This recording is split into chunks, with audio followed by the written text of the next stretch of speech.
The newly opened Jakartah-Bnondong high-speed railway will improve the transportation efficiency for residents along the line and promote economic growth in the region, said former Director General for Railways at the Indonesia Transportation Ministry.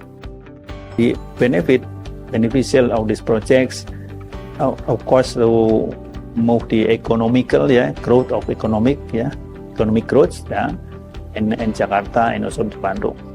We can see that people from Bandung to go to Jakarta very frequently. So it means that they want to get the faster transportation there.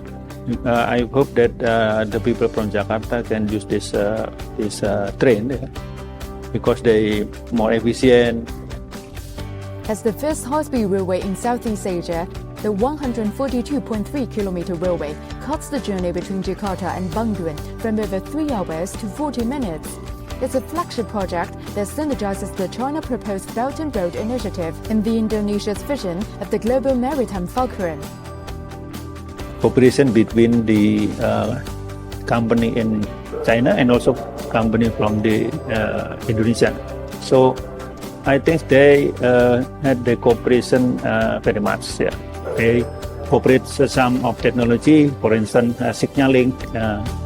For us as the railwaymen, we see that this is very important to get the transfer of knowledge, so we can improve our capability